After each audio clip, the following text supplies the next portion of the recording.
Hi friends, welcome back to my channel. I hope you practice well and speak English fluently.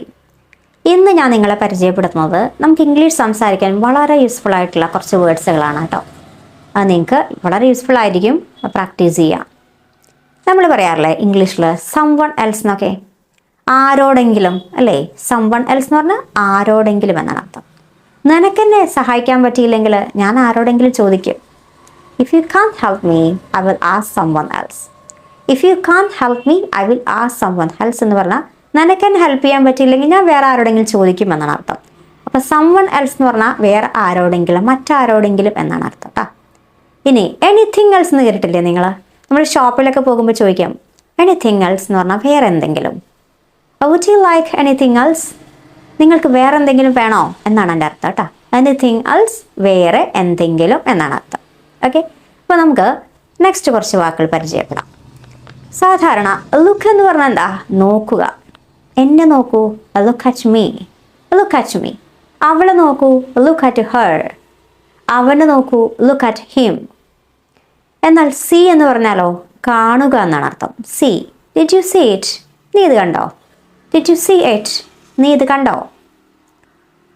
തുറിച്ചു നോക്കുക എന്നുള്ളതിന് English എന്താ പറയുക? Stare, stare. നീ എന്നെ ഇങ്ങനെ തുറിച്ചു നോക്കല്ലേ. Don't stare at me, don't stare at me എന്ന് പറഞ്ഞാൽ നീ എന്നെ തുറിച്ചു നോക്കല്ലേ എന്നാണ് അർത്ഥം. എന്നാൽ ഒളിഞ്ഞു നോക്കുക എന്നുള്ളതിന് ഇംഗ്ലീഷിൽ എന്താ പറയുക? പീപ്പ്. അവൻ ആ ബോക്സിലേക്ക് ഒളിഞ്ഞു നോക്കി. He peeped into the box, he peeped into the box. അവൻ ആ ബോക്സിലേക്ക് ഒളിഞ്ഞു നോക്കി. മനസ്സിലായില്ലേ? Look, see, peep, stare. ഇനി നെക്സ്റ്റ് നമുക്ക് കുറച്ച് വാക്കുകൾ പരിചയപ്പെടാം. ഒരു കാര്യം നന്നായിട്ട് ആരെങ്കിലും ചെയ്യുമ്പോൾ നമ്മൾ പറയാറില്ലേ വെരി ഗുഡ് അല്ലെങ്കിൽ ഗ്രേറ്റ് എന്നൊക്കെ. അതിന് പകരം കുറച്ച് വാക്കുകളാണ് amazing, amazing, outstanding, outstanding, super, super എന്നീ ഓസം, ഓസം.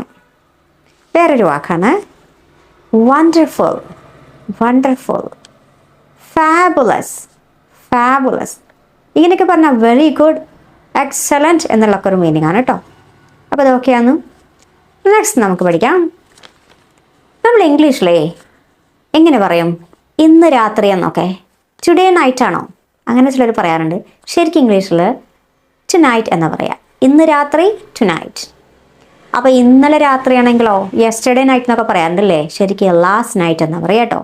അപ്പോൾ ഇന്നലെ രാത്രി ലാസ്റ്റ് നൈറ്റ്, ഇന്ന് രാത്രി tonight. ഇന്ന് ടുഡേ, ടുഡേ. നാളെ ടുമറോ, ടുമറോ. ഇന്നലെ യെസ്റ്റർഡേ, യെസ്റ്റർഡേ. അപ്പോൾ മറ്റന്നാളുള്ള ഇംഗ്ലീഷ് എന്താ പറയുക? The day after tomorrow, the day after tomorrow. ഇന്നലെ രാവിലെ യെസ്റ്റർഡേ മോർണിംഗ്, യെസ്റ്റർഡേ മോർണിംഗ്.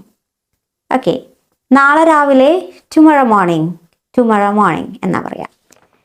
ഇനി നമ്മൾ പറയാറില്ലേ ഈ അടുത്ത കാലത്ത് എന്നൊക്കെ, റീസെൻ്റ്ലി. അതിന് ഇംഗ്ലീഷിൽ പറയും റീസെൻ്റ്ലി, ഈ അടുത്ത കാലത്ത്, ഈയിടെയായി എന്നൊക്കെയാണ് അർത്ഥം. അല്പനേരം മുമ്പ് എന്നൊക്കെ പറയാറില്ലേ നമ്മൾ? അതെങ്ങനെയാണ് പറയുക ഇംഗ്ലീഷിൽ? A short while ago, a short while echo.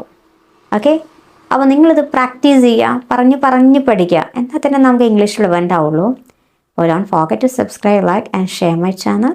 Thanks for watching.